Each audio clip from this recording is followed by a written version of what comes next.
Hello everyone, welcome to the online Adhyayan channel. तो आज हम लोग पढ़ेंगे क्लास 5 पर्यावरण अध्ययन का चैप्टर नंबर 3 बीजों का बिखरना। यह एक बिहार बोर्ड का सीरीज है जिसमें पर्यावरण अध्ययन के सारे चैप्टर को मैं बताने जा रहा हूँ और उनसे रिलेटेड सारे क्वेश्चन एंड आंसर को भी मैं करवाऊंगा। तो आप लोग इस चैनल को सब्सक्राइब करें, अपने दोस्तों के बीच शेयर करें और वीडियो को लाइक करें। यदि किसी भी प्रकार का कोई सवाल हो तो आप कमेंट सेक्शन में पूछ भी सकते हैं। तो चलिए स्टार्ट करते हैं। अगले पार्ट में क्या था? हवा में उड़ने वाले बीज। हवा में ऐसे कई सारे बीज है जो हवा के माध्यम से उड़कर बीज जो है बिखरते हैं। कुछ बीज बहुत ही हल्के फुल्के होते हैं, उनके चारों ओर रोए होते हैं जो पंख की तरह पतली झिल्ली होती है। ये हवा में उड़कर दूर दूर तक पहुंच जाते हैं। इनके ऊपर ये जो रोए दिख रहे हैं, यही क्या करते हैं, ये हवा के माध्यम से जब हवा चलती है ये उड़कर बिखर जाते हैं।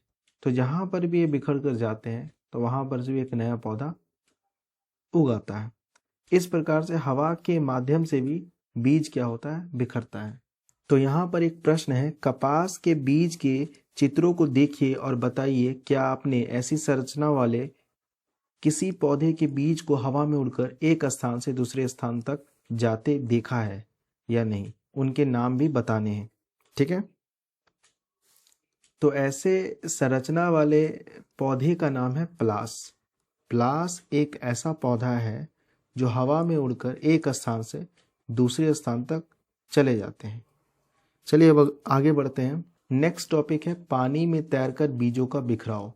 पानी के माध्यम से भी बीज जो है एक जगह से दूसरी जगह बिखर कर चले जाते हैं। जैसे कुछ पौधे ऐसे होते हैं जिसके फल जो है पानी में तैरकर एक स्थान से दूसरे स्थान तक पहुंच जाते हैं।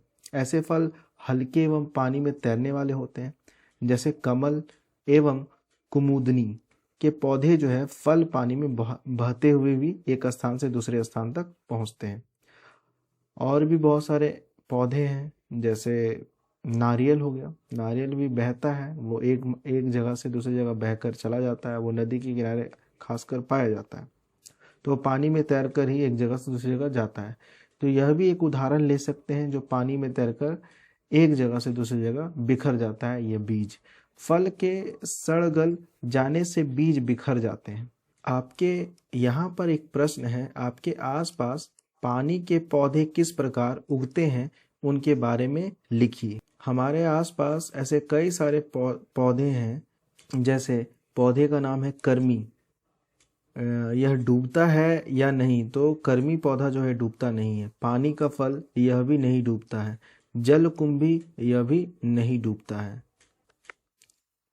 नेक्स्ट टॉपिक है जानवरों की सवारी। बीजों के बिखरने में पशु भी महत्वपूर्ण भूमिका निभाते हैं। जैसे गोखरू की तरह कांटेदार बीज या कुछ घास के बीज जो है पशुओं के शरीर से चिपक कर एक स्थान से दूसरे स्थान पर चले जाते हैं। यहाँ पर देख सकते हैं गोखरू के बीज, इसमें कई सारे ऐसे स्पाइक्स है, छोटे छोटे दाने जैसे नजर आ रहे हैं। तो ये क्या होता है, किसी भी जानवर के शरीर में वो चिपक जाते हैं और जब वह जानवर एक जगह से दूसरी जगह जाता है तो यह बीज वहां पर भी जाकर फैल जाते हैं। तो इस माध्यम के द्वारा भी बीज क्या होता है, बिखरता है। तो इस माध्यम में जानवरों का भी एक बहुत बड़ा योगदान होता है जो बीज को बिखारने में मदद करते हैं। अब यहाँ पर एक क्वेश्चन है, ऐसे बीजों की सूची बनाइए जो जानवरों के शरीर से चिपक कर बिखरते हैं। चलिए जानते हैं कौन कौन से ऐसे सूची हैं। ऐसे कई सारे बीजों की सूची है जो जानवरों के शरीर से चिपक कर बिखरते हैं।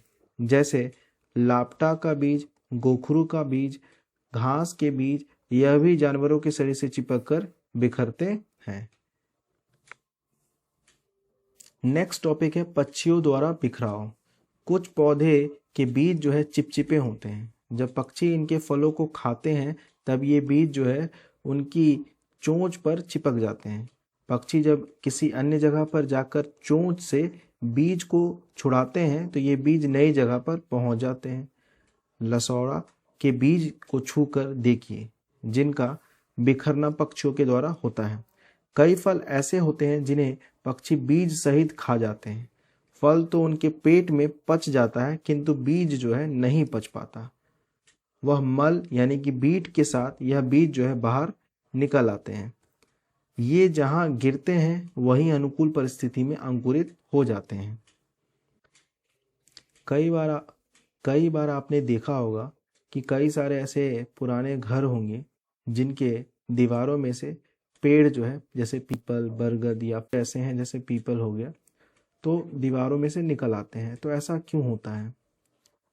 कई बार आपने देखा होगा कि कई सारे ऐसे पेड़ हैं जो पुराने भवनों में दीवारों से निकल रहे होते हैं। तो ऐसा इसलिए होता है क्योंकि अगर पक्षी जो है किसी भी बीज को, वो फल को खाते हैं तो उसके बीज जो है उसके पेट में रह जाते हैं। और जब वो मल के माध्यम से निकलता है तो वो जो है मिट्टी जो होता है उसके साथ जब वो मिक्स हो जाता है, जिस दीवार पे मिट्टी जमा हो तो वहाँ पर मिक्स होने के बाद अनुकूल वातावरण के माध्यम से उस पर्याप्त वातावरण मिल जाता है, जिस वजह से हवा, पानी एवं मिट्टी, जिस वजह से वहाँ पर पौधे उगाते हैं। ये खासकर देखने को मिलता है। तो ये पेड़ जो है वो पीपल के हो गए, बरगद के बीज हो गए और अमरूद के बीज हो गए। खास करके जो जीव जंतु होते हैं यानी कि पक्षी जो होते हैं वो क्या करते हैं, इन सभी को जब वो खाते हैं तो उनके पेट में वह बीज चला जाता है, जिस वजह से यह बीज जो है जब भी वो किसी दूसरे जगह पर जाते हैं, जब वो मल त्याग करते हैं तो बीट जब करते हैं तो वह क्या होता है, वो मिट्टी में जाकर मिल जाता है, तो वहाँ से वह पेड़ उगाते हैं। ऐसा आमतौर पर बड़े बड़े दीवालों में भी देखने को मिलता है, या फिर कुछ पुराने भवन हैं जिनके ऊपर इस तरह के पीपल के पेड़ नजर आते हैं, बरगद का पेड़ उगाता है। तो ये पक्षियों की वजह से ऐसा हो पाता है। जो पक्षियां हैं वो खाती हैं बीज को, जिस वजह से यह देखने को मिलता है। बीजों का बिखरना न केवल पौधों की प्रजातियों को हजारों वर्षों से बचा कर रखने में सहायक रहा है, बल्कि इससे अलग अलग जगहों पर रहने वाले मनुष्यों को भी उपयोगी फल फूल वाले पौधे मिलते रहे हैं। प्रकृति भी बीजों के बिखरने में सहायता पहुंचाती है तथा उनके बिखरने हेतु बीजों का उपयुक्त अनुकूलता भी उत्पन्न करती है। यहाँ पर एक प्रोजेक्ट की चर्चा हो रही है। इस प्रोजेक्ट में आपको क्या करना है, परियोजना कार्य क्या है, आप समझिए।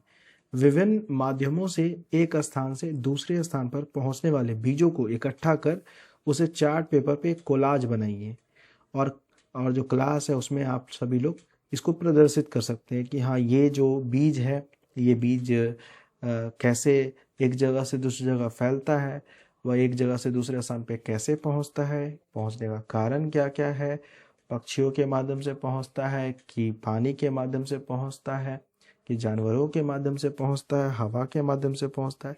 ऐसे कई सारे कारण हैं। उन सभी कारणों के साथ आप लोग एक प्रोजेक्ट को बना सकते हैं। तो यहाँ पर कोलाज में क्या है, चित्रों को काटकर किसी एक विषय पर प्रदर्शनी तैयार करना है, यानी कि प्रोजेक्ट को तैयार करना है।